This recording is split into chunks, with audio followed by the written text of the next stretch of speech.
जय हिंद साथियों, मैं गालिब हुसैन, सराईपाली, छत्तीसगढ़।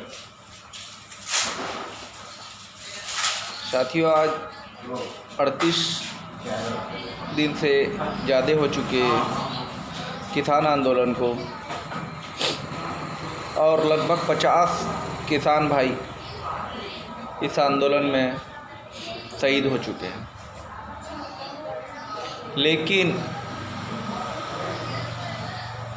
वर्तमान मोदी सरकार अपनी जिद पर अड़ी हुई है। यह काले कानून को लाने को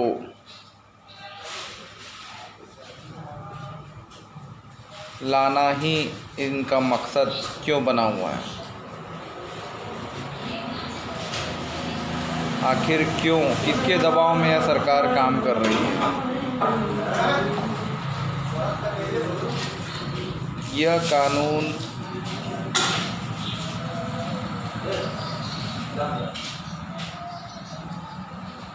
सीधे सीधे किसानों के खिलाफ है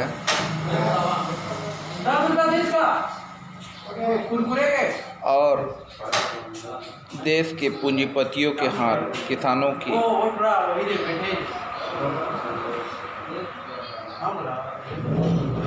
बेचने की तैयारी है।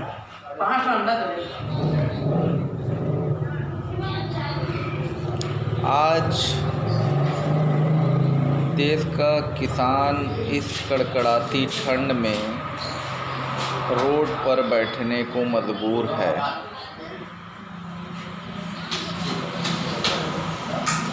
और यह सरकार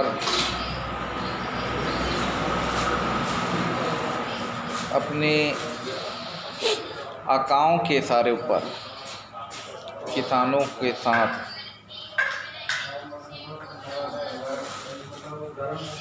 ऐसा व्यवहार करने को मजबूर है।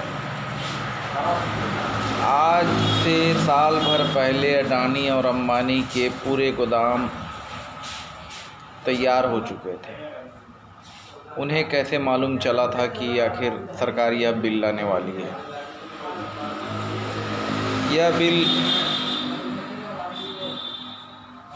के जो लेखक हैं वह संसद में नहीं,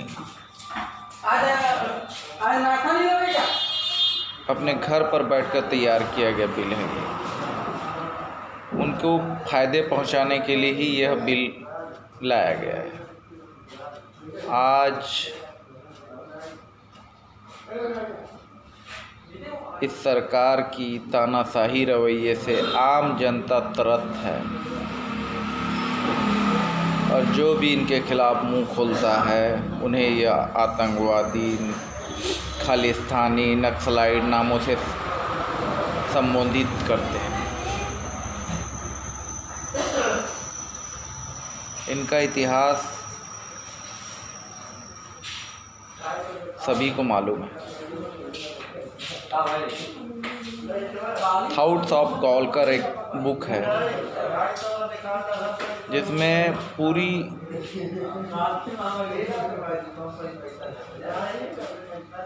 आरएसएस की सोच को बयान किया गया है। देश में 4 वर्णों का जिक्र है: ब्राह्मण, क्षत्रिय, वैश्य और शूद्र, जिसमें शूद्रों का सीधा सीधा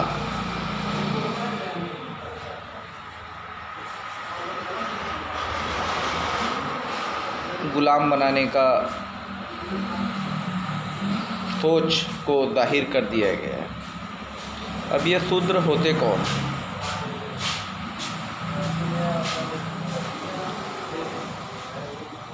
ये शूद्र दबे कुचले,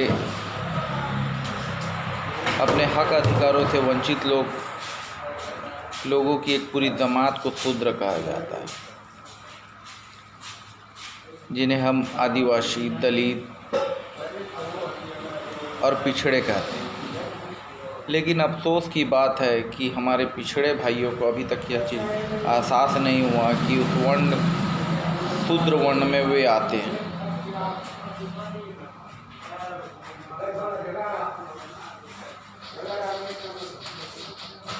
थॉट्स ऑफ गोलकर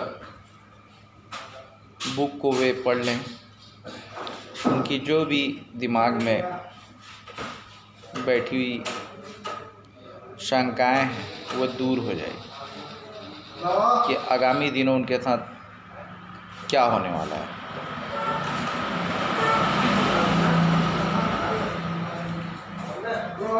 आज स्थिति इतनी भयंकर हो चुकी है,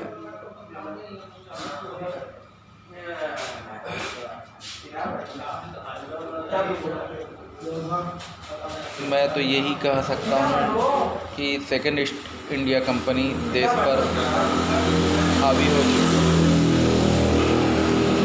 जिन्होंने फर्स्ट ईस्ट इंडिया कंपनी को देश को बेचने का कार्य किया था, आज वे फिर देश को बेचने पे आमदा है।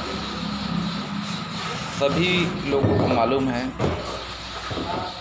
कि जब देश गुलाम था तो अंग्रेज़ों की मुखबिरी कौन लोग किया करते थे।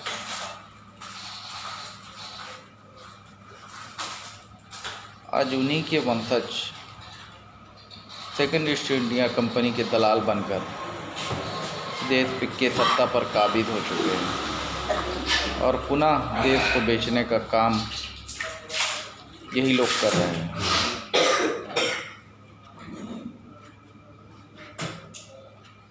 यह लड़ाई कोई किसान की नहीं है, यह लड़ाई आम हिंदुस्तानियों की है, आम भारतीयों की है। यदि किसान का सामान व्यापारियों के हाथ बिकने लगेगा तो आप सोच सकते हैं उसका मूल्य हमें किस प्रकार चुकाना पड़ेगा। किसान तो बर्बाद होंगे ही होंगे और आम जनता को इसका पूर्णतः भुगतान भुगतना पड़ेगा।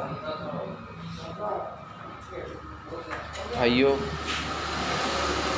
मैं सभी से पुनः अपील करता हूँ, इस लड़ाई को किसी जाति विशेष, धर्म विशेष से न जोड़कर अपने भारतीय होने का परिचय दें और इस लड़ाई को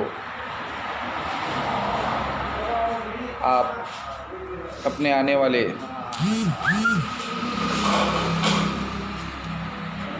वंश के लिए लड़ें। पुनः एक बार गुलामी की ओर देश को मोड़ने वाले लोगों को मुंह तोड़ जवाब दें और अपने हक अधिकारों के लिए अपने